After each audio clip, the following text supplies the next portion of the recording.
持续推进，但乌克兰危机并未停止。当地时间3月16号，美国总统拜登宣布向乌克兰提供8亿美元的额外军事援助，这使拜登政府成立以来，美国对乌克兰的援助总计达到20亿美元之多。那么，美方在乌克兰危机中扮演怎样的角色？为何不断输出弹簧刀、自杀式无人机等武器？和谈进行时，美方为何要火上浇油，甚至转嫁危机？ 美国媒体披露，最新军援的弹簧刀无人机很可能是乌克兰危机的游戏改变者。据法新社披露，每架弹簧刀无人机售价约6000美元，与大型军用无人机所发射的价值15万美元的地狱火导弹相比，价格便宜得多，但其杀伤性却不容小觑。弹簧刀无人机比乌克兰军队对付俄军坦克的热追踪导弹更有优势。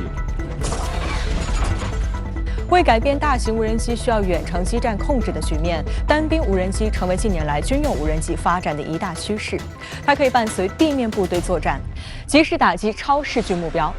美军弹簧刀自杀式无人机就是其中最典型的代表之一。它还有个绰号叫“单兵巡航导弹”，实际上就是一枚导弹。那么，这把弹簧刀究竟有哪些本事呢？ 美国航空环境公司研制的弹簧刀有300和600两个型号。先看300型，在2011年6月投入量产，2012年8月，美国陆军采购了75套，并在伊拉克和阿富汗投入实战。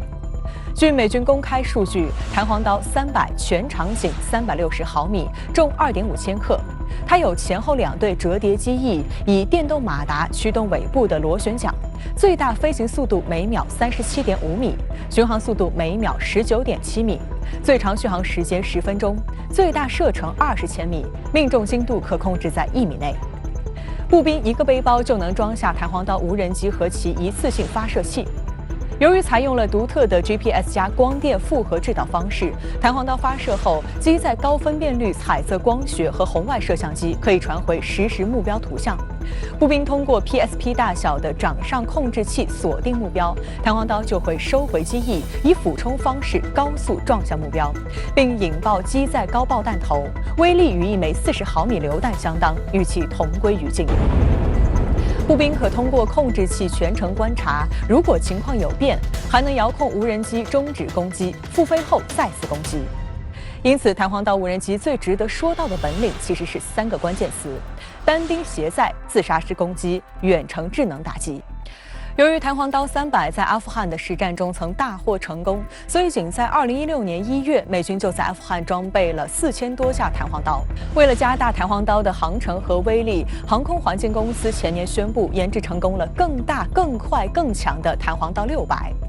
弹簧刀600重量为22.7千克，比弹簧刀300几乎增大了10倍，具备反轻型装甲功能。 它可以通过陆地、海上或空中车辆进行运输，最高时速提升到了185千米，巡航飞行时间超过40分钟，最大射程80千米，远超300的20千米。航空环境公司称，弹簧刀600可以精准地同时从多个角度攻击轻型装甲车和加固的固定目标，以获得最大的效果和最小的附带伤害。 去年11月，美方还展示了 TRX 履带式无人地面车辆的模型，它有26个发射管，用来发射弹簧刀600无人机。另外24个发射管用来发射较小的弹簧刀300，一共可以发射50枚弹簧刀自杀式无人机。目前尚不清楚美国援助乌克兰的究竟是新型的弹簧刀600，还是较小的弹簧刀300。但不管是哪一款，都会导致俄乌冲突的烈度上升，不利于双方停火。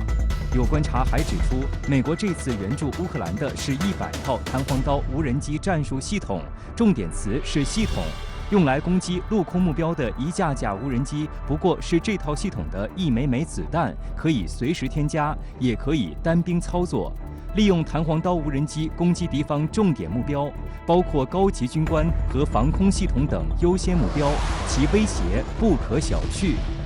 实际上它已经是一个具有无人机性质的导弹了。这个玩意儿呢，说实在话，我认为是一个有点改变游戏规则的这个武器。因为它可以让一个步兵获得过去一个炮兵，而且是一个就是带这种精确制导炮弹的炮兵才能获得的这种火